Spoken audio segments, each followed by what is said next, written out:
La mairie d'Abomey-Calavi a tourné une nouvelle page de son histoire politique ce jeudi 19 février 2026.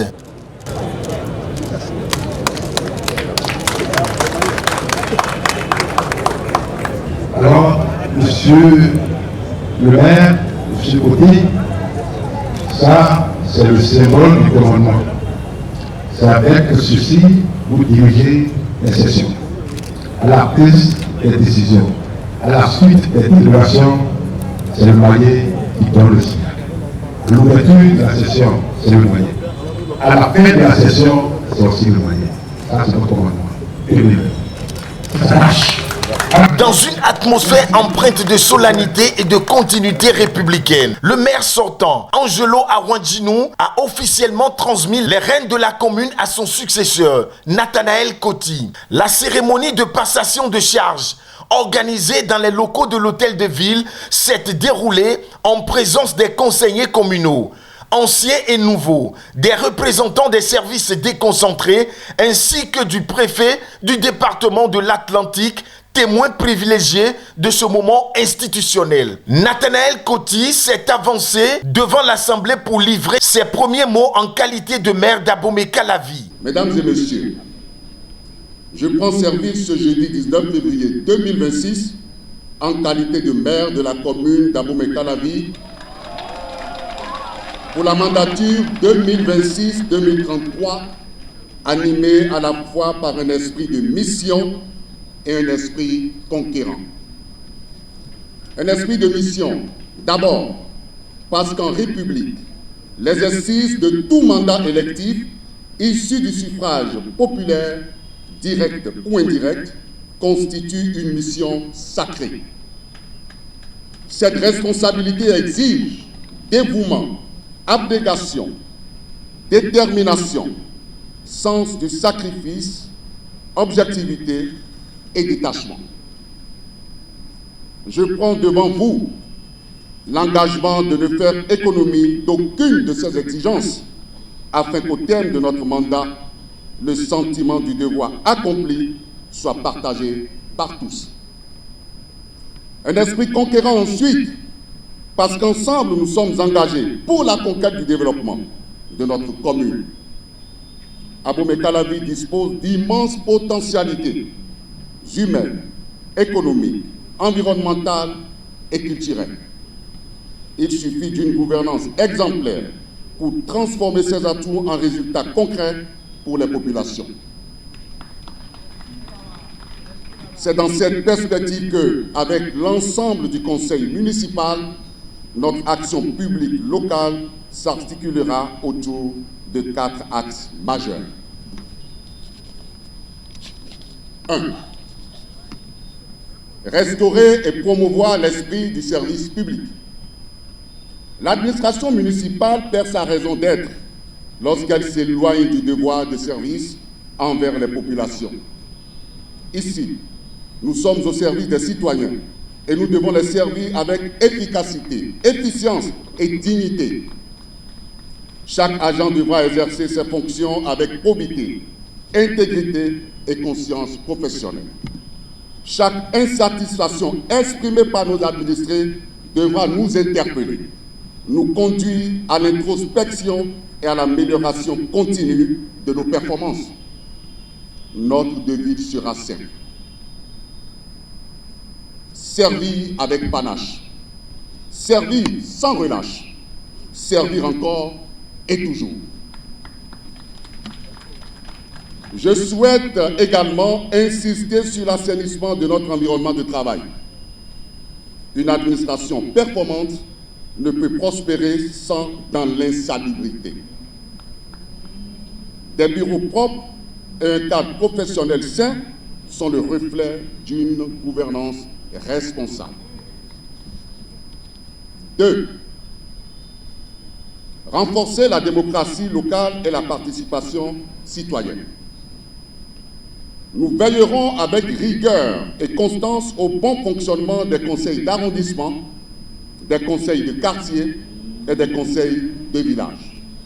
La gouvernance locale ne saurait être efficace que si elle demeure en harmonie permanente avec les aspirations exprimées à la base. C'est à cette condition essentielle que nous parviendrons à réconcilier durablement les citoyens avec la chose publique. Car, disons-le avec lucidité, le désintérêt et l'indifférence des citoyens observés dans la gestion des affaires locales ne sont-ils pas, bien souvent, la conséquence d'un sentiment d'exclusion ou de non prise en compte des besoins réels des populations dans l'élaboration des politiques publiques locales? Nous faisons le choix de rompre avec cette logique. C'est pourquoi nous engageons des initiatives fortes en faveur de la promotion de la citoyenneté. J'invite d'ores et déjà toutes les filles et tous les fils de notre commune à ouvrir avec nous l'ère d'une citoyenneté agissante et responsable. Une citoyenneté agissante, c'est le refus catégorique de l'occupation anarchique et illégale des espaces publics. C'est l'adoption et la promotion des bonnes pratiques d'hygiène et de salubrité. C'est la participation active de chacun à la coproduction de la sécurité, en évitant tout comportement préjudiciable à l'ordre public et à notre sécurité collective. Le développement durable de notre commune ne se décrète pas. Il se construit avec les citoyens, par les citoyens et pour les citoyens. Les priorités des populations seront nos priorités, car une commune qui écoute, qui inclut et qui responsabilise est une commune qui progresse, une commune qui inspire confiance, une commune qui prépare l'avenir. 3. Mettre en place une gouvernance financière saine et rigoureuse. Notre commune est un territoire à fort potentiel économique. Nous instaurerons une gestion financière moderne, transparente et rigoureuse, fondée sur les principes de bonne gouvernance. La sécurisation totale de la collecte des recettes fiscales et non fiscales sera une priorité absolue. Elle passera par la mise en place d'un guichet unique et par la dématérialisation progressive des procédures.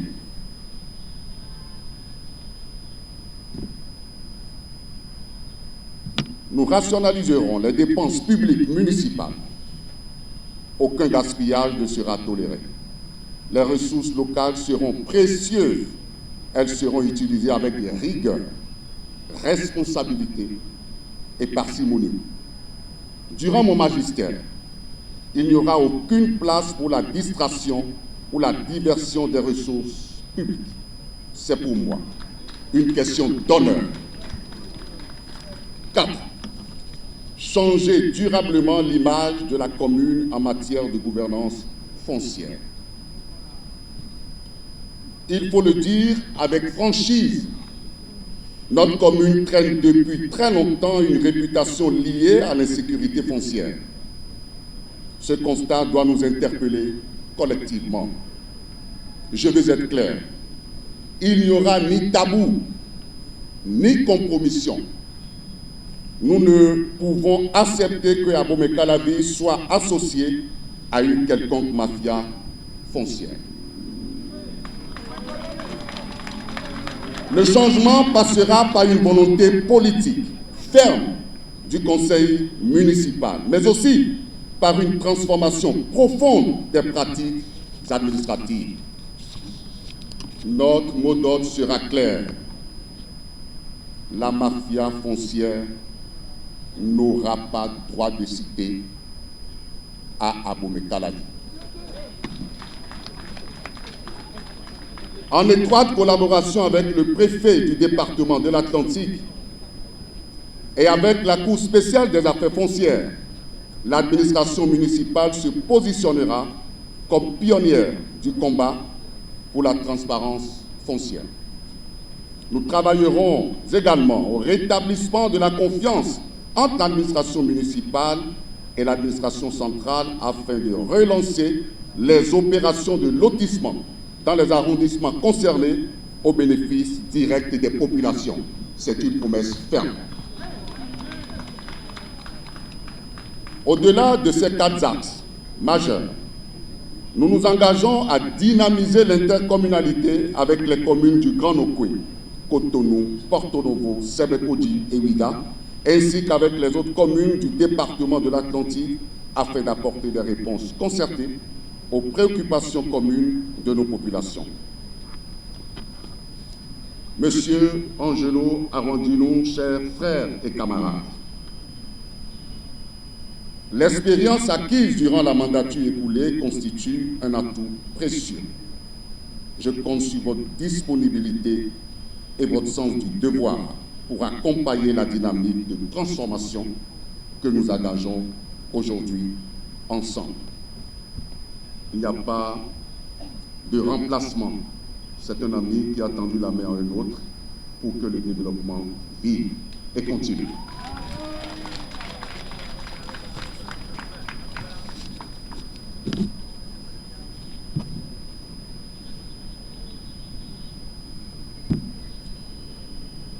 Chers collègues, mesdames et messieurs les agents de l'administration municipale, le parcours qui commence nous conduira parfois à prendre des décisions difficiles. Mais chacune de nos décisions sera guidée par l'intérêt supérieur des populations. Travaillons ensemble dans la cohésion et la solidarité afin de faire de Abomey-Calavi la locomotive du département de l'Atlantique et une référence nationale en matière de gouvernance locale. Madame la secrétaire exécutive, je connais votre professionnalisme et votre engagement pour la qualité du service public. Avec vous et avec toutes les parties prenantes du développement local, nous œuvrerons dans la complémentarité pour répondre efficacement aux attentes de nos administrés.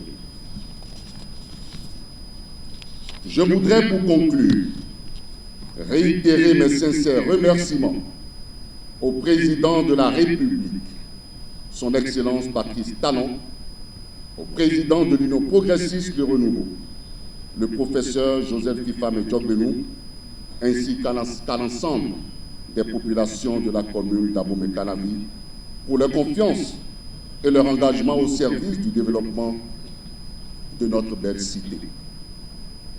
Vive la commune d'Abomey-Calavi, vive la République, je vous remercie. Au-delà du rituel protocolaire, cette transition marque l'ouverture d'un nouveau chapitre pour la commune d'Abomey-Calavi où l'attente des populations se conjugue désormais avec l'engagement du nouveau maire à inscrire son action dans la continuité mais aussi dans l'innovation. Une page se ferme, une autre s'écrit. L'histoire de la commune poursuit son cours, portée par l'espérance d'un avenir plus audacieux.